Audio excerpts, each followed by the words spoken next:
रुक करेंगे प्रयागराज से बड़ी और अहम जानकारी की ओर। इस वक्त की बड़ी और अहम अपडेट प्रयागराज से बड़ी जानकारी सामने। शंकराचार्य अभिमुक्तेश्वरानंद से जुड़ी ये बड़ी खबर। पॉक्सो कोर्ट में दाखिल अर्जी पर सुनवाई टल गई है। अलविदा नमाज के चलते सुनवाई को टाला गया है। 17 अप्रैल को मामले की अब अगली सुनवाई होगी। वादी स्वामी मुकुंदानंद गिरी का बयान दर्ज किया जाएगा। आशुतोष ब्रह्मचारी के आरोपों को झूठा बताया गया है।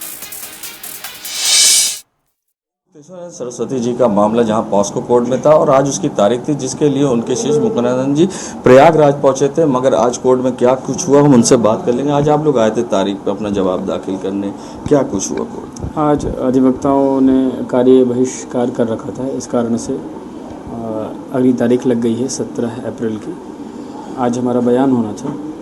आप लोगों को जानकारी है ही कि दुराचारी आशुतोष द्वारा जिस तरह से पूज्य शंकराचार्य जी महाराज को बदनाम करने के लिए झूठे मनगढ़ंत आरोप लगाए गए थे, उसको लेकर के सेक्शन 22 के तहत हम लोगों ने भी एक मुकदमा किया था। हमने एक मुकदमा किया था जिसमें आज हमारी तारीख थी। अब फिलहाल अगली तारीख में हम लोग अपनी बात कहेंगे न्यायालय के सामने। लगातार आशुतोष जिस तरह से गंभीर आरोप लगा रहे हैं, उन्होंने अपने ऊपर हमले का आरोप लगाया कि मेरे ऊपर हमला हो गया है और जान का खतरा है उनके शिष्य और मुकुंदानंद जी से, और सारी चीज़ क्या करें। देखिए, वो तो से उन्होंने नाक काटने की बात जो कही, हमला उन्होंने दिखाया कि नाक काटा गया उनका, ऐसा उन्होंने दिखाया।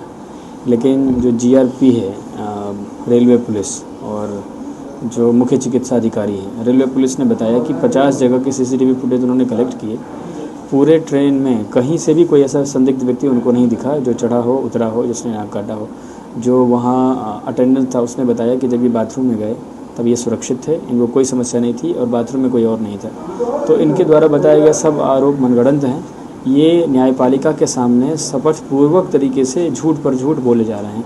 फिलहाल हमारी जो लीगल टीम है उसके बहुत सारे अधिवक्ता लोग इस विषय पर भी विचार कर रहे हैं कि ये जितना झूठ बोल रहे हैं उस पर, जैसे मुख्य रूप से इन्होंने न्यायपालिका के सामने कह दिया कि शंकराचार्य जी विदेश भागने वाले हैं, इनके पास वीजा पासपोर्ट जब्त कर लिया। वो कह रहे कि ना जो यात्रा निकालें उसके जरिए वो बाहर भाग चलेंगे, दूसरे प्रदेश चले जाएंगे, विदेश चले जाएंगे, जिससे ये पूरी विवेचना प्रभावित होगी। इस तरह के आरोप ऐसा उन्होंने कहा है, आरोप लगाया है।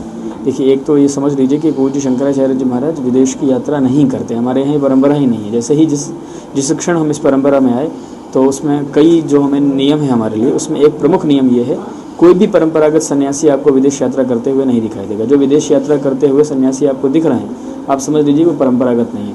शंकराचार्य जी महाराज विदेश जा ही नहीं सकते क्योंकि हमारे यहाँ परंपरा नहीं है। वो परंपरा को मानने वाले हैं, उनका ना तो वीज़ा है ना तो उनका कोई पासपोर्ट है। तो ये दुराचारी आशुतोष तरह तरह के झूठे प्रलाप फैलाने की कोशिश कर रहा है। अब उसने मुख्य चिकित्सा अधिकारी पर आरोप लगा दिया, उसने जो जीआरपी के एसपी हैं उनके ऊपर भी आरोप लगा दिया, सबके ऊपर आरोप लगाते हुए लगातार आरोप लगता जा रहा है। मगर आपसे एक अंतिम सवाल है कि जो रविंद्रपुरी अखाड़ा परिषद के अध्यक्ष हैं, पहले महाराज जी के खिलाफ विपरीत, मगर अब उन्होंने समर्थन में जो बयान दिया उसके बाद आशुतोष ब्रह्मचारी कह रहे कि मेरे पास अखाड़े में मैं रह चुका हूँ, मैं वहाँ की परिस्थितियों को जानता हूँ, वहाँ पर किस तरह के कुकर्म होते थे, कृत्य होते थे, मैं उसका खुलासा कर सकूँ। यहाँ तक कि नरेंद्र गिरी हत्या मामले में उन्होंने आनंद गिरी को निर्दोष सब बताते हुए कहा कि मेरे पास बहुत सारे सबूत जाहिर करूँगा। देखिए, रविंद्रपुरी जी महाराज के विषय में तो हमको कुछ नहीं कहना है कि वो पहले विरोध कर रहे थे, अब समर्थन कर रहे थे। इस विषय में आशुतोष दुराचारी को जो कहना हो वो रविंद्रपुरी जी उस विषय में सफाई देंगे। अखाड़े में क्या होता है नहीं होता है, नरेंद्र गिरी जी महाराज की हत्या के विषय में, आनंद गिरी जी के विषय में, वो तो जो संबंधित लोग हैं वही बोलेंगे।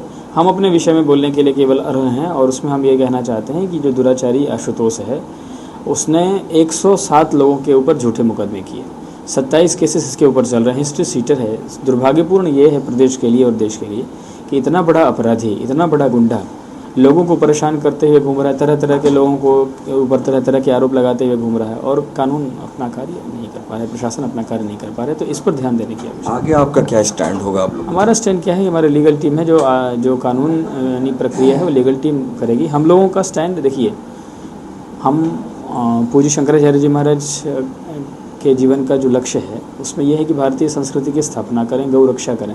तो गौ रक्षा की जो उनकी मुहिम है उसको वो आगे बढ़ा रहे हैं। हम सब लोग उसमें जो हमारा सामर्थ्य है उस अनुसार प्रयास कर रहे हैं। हम लोग उस कार्य को करते रहेंगे। ये जो कानूनी पचड़े में डालने की कोशिश की गई है झूठे मुकदमे में फंसा के, उसके लिए हमारी लीगल टीम कार्य कर रही है और न्यायपालिका में न्यायालय के समक्ष अपने सारे साक्ष्य, अपनी सारी बात वो कानून सम्मत तरीके से रख रही है। हमारे साथ अभी मुक्तेश्वर सरस्वती जी के शिष्य मुकुंदानंद जी थे, जिन्होंने कहा कि हम जो गाय के लिए काम कर रहे हैं, गौ माता को राष्ट्र माता घोषित करने के लिए, उसे हम पूरी तरह से करते रहेंगे। भले ही कानूनी पछड़े में फंसाने की कोशिश की गई है, उसे हमारी लीगल टीम हैंडल करेगी। वीडियो जर्नलिस्ट सामू कुशवाहा के संग सैयद मोहम्मद आमिर, प्रयागराज।